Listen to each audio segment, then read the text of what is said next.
परमपिता परमात्मा पूर्ण ब्रह्म सर्व सृष्टि रचनहार कबीर परमेश्वर जी की असीम कृपा से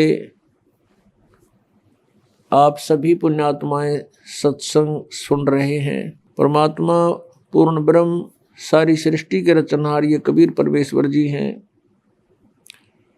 ये हमारे परम पिता हैं, यही हमारे जनक हैं। तुमेव माता च पिता तुमेव बंधु च सखा तुमेव विद्या च द्रोण तुमेव सर्व मम देव देव। ये वो परमात्मा है जिसमें ये सभी गुण विद्यमान हैं। माता पिता वाले गुण ज्वाइंट है मालिक में, और बंधु यानी जो भाई है, भाई के गुण भी, ब्रदर के गुण भी परमात्मा में विद्यमान है, और सखा मित्र के गुण भी परमेश्वर में ही हैं। और संसारिक बंधु, संसारिक सखा मित्र ये खरे नहीं उतरते प्रत्येक कसौटी पर। तुमेव विद्या च द्रोण तुमेव, और परमात्मा में ही हमारा धन है। कबीरा सब जग निर्धना धनवंता ना कोय, धनवंता सो जानियो जप राम नाम धन होवे।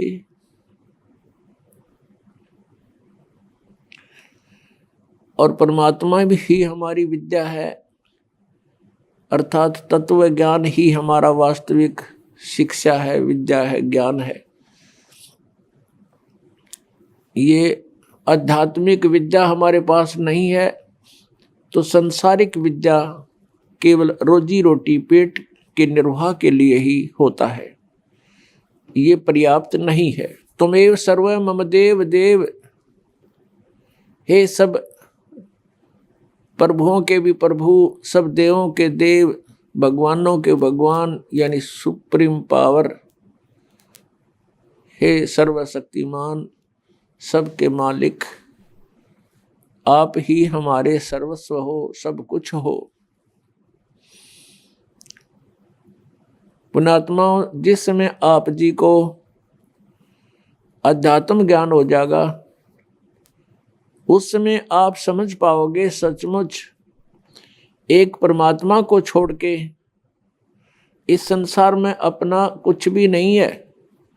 परमात्मा स्वयं आकर के ये तत्व ज्ञान सतलोक से आकर के हमें बताते हैं, काया तेरी है नहीं ये माया कहाँ से होवे, चरण कमल में ध्यान रखो इन दोनों को खोए।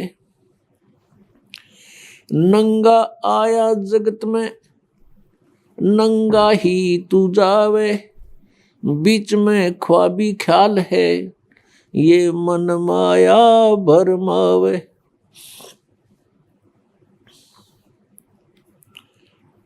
मात पिता सुत बांधुआ क्या देख बुलाना रे, इनमें तेरा कोई नहीं क्यों बया दीवाना रे। परमात्मा हमें याद दिलाते हैं कि ये परिवार, ये कुटुंब, ये कुल, ये संपत्ति आपकी नहीं है, इनमें तेरा कोई नहीं है।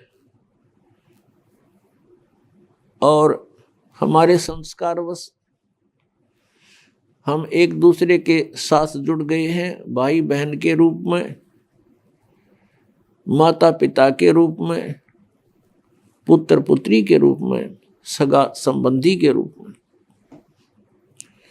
और जिस समय ये शरीर छूट जाता है, मृत्यु हो जाती है, उस समय अपना कोई नहीं होता।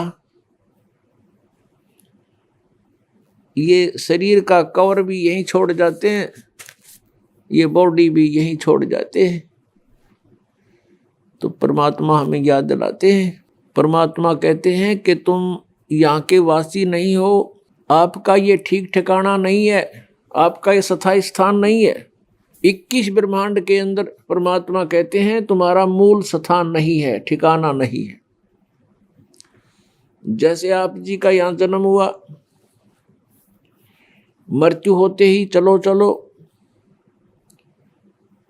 फिर पुण्य के आधार से स्वर्ग, पाप के आधार से नरक।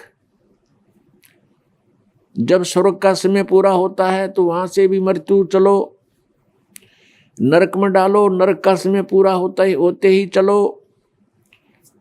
फिर गधा बन गया आके पृथ्वी पर, गधे का समय पूरा होते ही फिर कहेगा चलो मृत्यु होगी, फिर कुत्ते की योनि में, फिर मृत्यु होती है कुत्ते की, फिर वहां से चलो, फिर कभी 84 लाख योनियों में कष्ट उठाकर फिर मनुष्य शरीर प्राप्त होता है। तो फिर यही क्रियाएं, और सत भक्ति ना करी तो मृत्यु होते ही फिर चलो। आगे गए ना बावड़े, रहते भी सब जाही, बिन साहेब की भक्ति कहीं ठोड़ ठिकाना नहीं। कहीं ठोड़ ठिकाना नहीं परमेश्वर कबीर जी की भक्ति के बिना। और सतलोक में जाने के बाद फिर पूर्ण रूप से स्थायी स्थान मिल जाएगा। वहां जाने के बाद प्राणी का फिर जन्म और मृत्यु नहीं होता। जन्म और मृत्यु जब समाप्त हो जाएगी तभी हम परम शांति को और सनातन परम धाम को प्राप्त हो सकेंगे। दूसरे शब्दों में ये कहें कि जब हम सनातन परम धाम को प्राप्त हो जाएंगे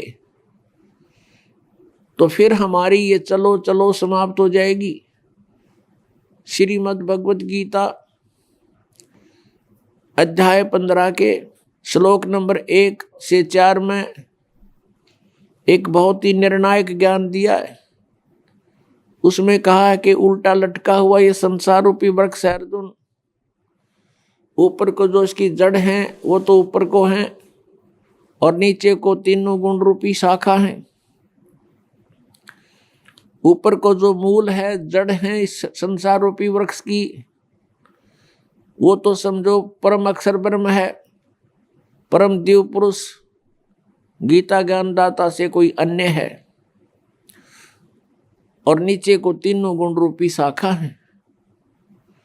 और जो संत इस उल्टे लटके हुए संसार रूपी वृक्ष के सभी विभाग भिन्न भिन्न बताता है कि तना कौन प्रभु है, डार कौन प्रभु है, और शाखा कौन देव हैं, और पत्ते क्या है। स वेदवित, वह वेद के तात्पर्य को जानने वाला है, अर्थात वो तत्वदर्शी संत है। श्रीमद् भगवत गीता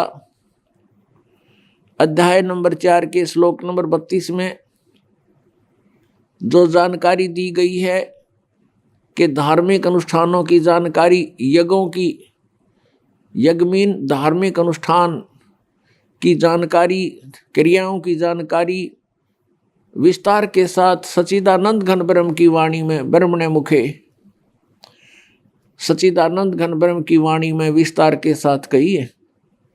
और उनको जानने के पश्चात तो सर्वकर्म बंधन से मुक्त हो जाएगा।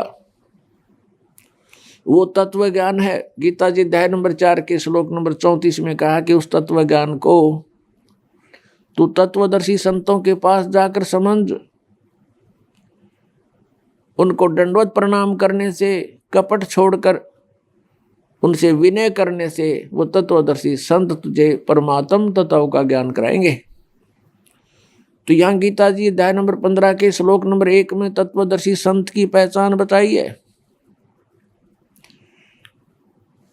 कि ऊपर को जड़ वाला, नीचे को तीनों गुण रूपी शाखा वाला ये तत्व, ये संसार रूपी वृक्ष है। जो संत इसके सभी विभाग बता देगा तो वो तत्वदर्शी संत है।